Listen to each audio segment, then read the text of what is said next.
Hey guys, and welcome back to my channel, Rewind That. It's your girl, Miss K. If this is your first time coming across my channel, welcome. Please be sure to subscribe if you like the vibe and hit that notification bell so you know when I upload more videos like this one. Alright guys, today I'm going to be talking about American Horror Story, Coven, which is season 3, episode number 4, and that's called Fearful Pranks Ensue. Now this is for the throwback recap, okay? Now the episode starts off with a flashback to 1961 New Orleans, where we see a young black boy being chased by about 3 white men, and it appears to be for no good reason at all, okay? Unfortunately, the boy uses his bike to turn down an alleyway, and he gets trapped, and he is later found hanging from a tree. So sad. So Marie Laveau knows the boy's mother, and this appears to be all because the boy was one of the black students that integrated to a white school. So now Marie is pissed and ready to take action, and we see her working a voodoo spell. Next thing you know, there's corpses busting out of their graves, and they enter a barn where the men who killed the boy were having a little meeting. And they were saying things like, "We had to do it because the government ain't gonna help us. Them N-words just keep coming." So once the corpses bust into their barn, they start killing the men pretty viciously, okay? And they were definitely getting what they deserved. But the beauty of it was the fact that most of the corpses were white. Next, we get back to the present, and Spaulding is rolling Madison's body up in the rug. Then Fiona tells Spaulding that she forgot how much she's enjoyed having conversations with him over the years, especially after he lost his tongue.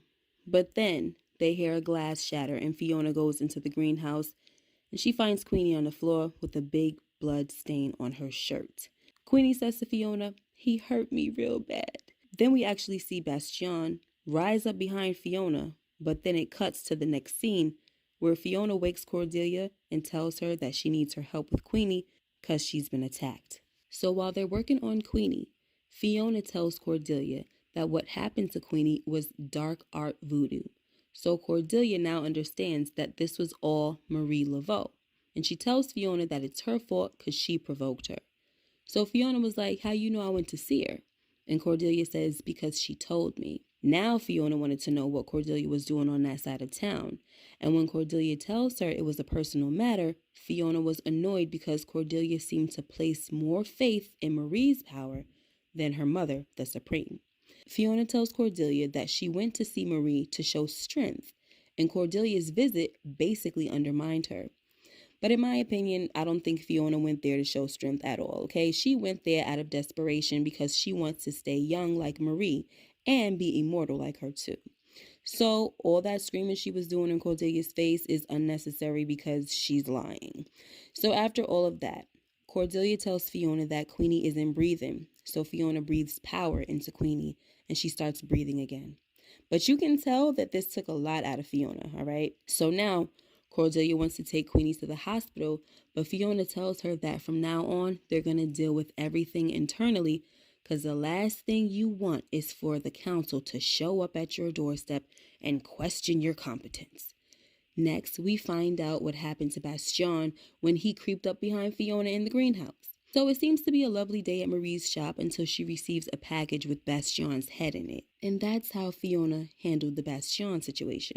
But now Marie wants to go to war, but one of her stylists by the name of Chantal begs her not to go there because the last war with the witches brought a lot of bloodshed and heartache. She also reminded Marie of the truce that she had with Anna Lee, the Supreme before Fiona. Unfortunately, Marie has her mind made up, and she tells Chantal that the truce is over. Either you're with me or you're against me, and if you're against me, you better stay out my way. Next, Fiona talks to her husband on the phone who is out of town, and she tells him that she hates when he has to take these type of jobs out of town. Then she says to him, "What time is your meeting with Phil Underwood?" So before he answers her, there's a knock at the door, and he says, "Actually, he's here right now." So they hang up, and Hank goes to open the door, and it's a woman, not Phil. So we see that Hank is trash, okay? Next, Queenie finally wakes up, and Delphine tells her that she doesn't know how to thank her for saving her life. So Queenie was like, "Oh, I guess you're just going to have to work on that, huh?" Then Nan comes in and tells Fiona that the council is here. And this is definitely an unexpected visit. I also forgot to mention that it's Halloween in this episode, okay, guys? So anyway, the council doesn't just show up unless something serious has happened. But Cordelia doesn't know what the issue is, so she keeps telling on herself instead of waiting to hear from them, right? First she tells them that Queenie was attacked last night. Then she tells them that she went to see Marie Laveau. So she's just making herself look bad at this point. So when Myrtle tells Cordelia that they should all just sit down so they can talk, Fiona shows up and says, "Don't get too comfortable." Then she says to Fiona, "And you, stop talking." Fiona then asked why the council was there, and Myrtle tells her that one of their students summoned them. So Fiona says, "Which student?" And that's when Nan shows up, and she says, "I can't hear Madison anymore. I think she's dead." And my thing is, why get the council involved though? Like, why couldn't Nan just go to Cordelia and tell her this? Like, I'm sure she can hear that Cordelia has pure thoughts, okay? But anyway, now the council has to ask all these questions and let it be known that the penalty for a witch that harms another Salem descendant is death by fire. So they ask all the ladies in the house their questions, and when they get to Queenie, she tells them that Madison is a stone cold bee who likes to drink and have sex and get into trouble. So if she's dead, it's because she got wasted and probably offered the Grim Reaper a hand job. Like, I was just through, okay? So Myrtle asks the key question, which is if Madison had any new powers that seem to be growing and manifesting rapidly. So Cordelia says no, just the telekinesis. But Nan says yes, she has.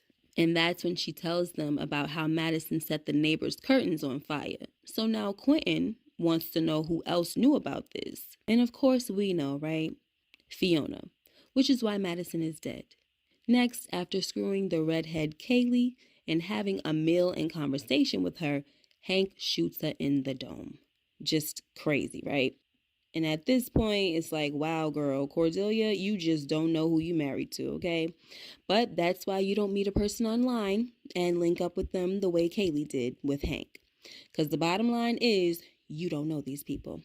Next, Myrtle wants to know why Fiona came back after all these years because she's been a lousy Supreme who has neglected all her duties. She also tells Fiona that the last time she was under this roof, the Supreme before her died. So then we get a flashback to Fiona being named a successor for Anna Lee. But we see a young Myrtle hating. She tells another sister witch that she knows Fiona murdered Anna Lee and that Spalding has to know about it because he's always cleaning up after Fiona. So Myrtle decides to enchant Spalding's tongue so he can tell the truth before his meeting with the council.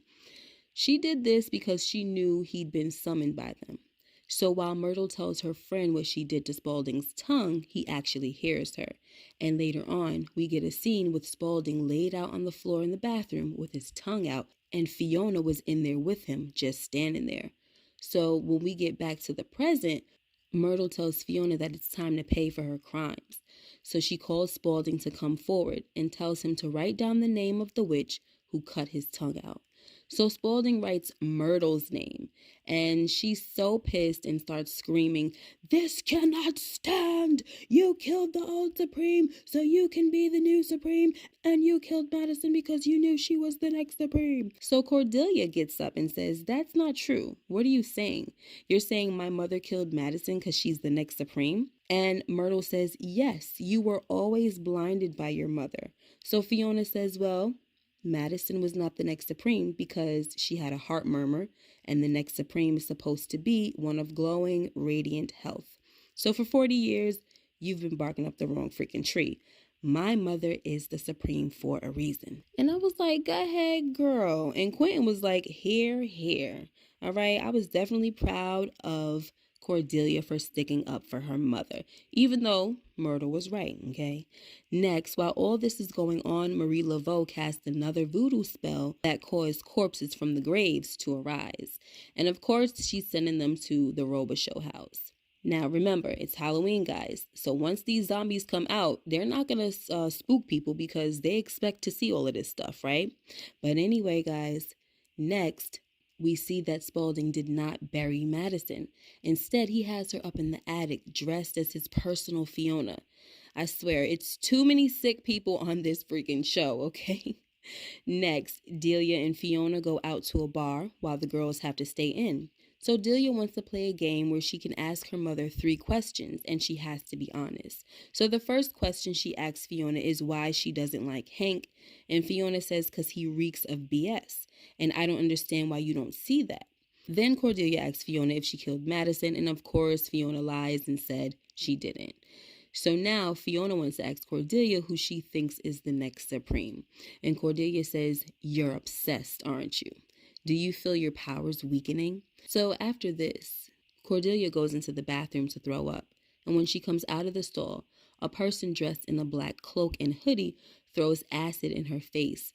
And that was so messed up, guys, because Cordelia, she does not deserve that. Next, back at the house, Delphine continues to pass out candy to the trick-or-treaters, but things take a horrible turn when the next knock on the door comes from 3 zombies who turn out to be Delphine's 3 daughters. So Delphine is shocked and drops the candy bowl and slams the door shut, and that's how the episode ended, guys. Whew, that was definitely a good episode. I hope that you guys enjoyed this video. Let me know what you guys thought about this episode. And please make sure you like, comment, and subscribe if you haven't already. And hit that notification bell so you know when I upload more videos like this one. Until next time, you guys take care and be blessed. Bye-bye.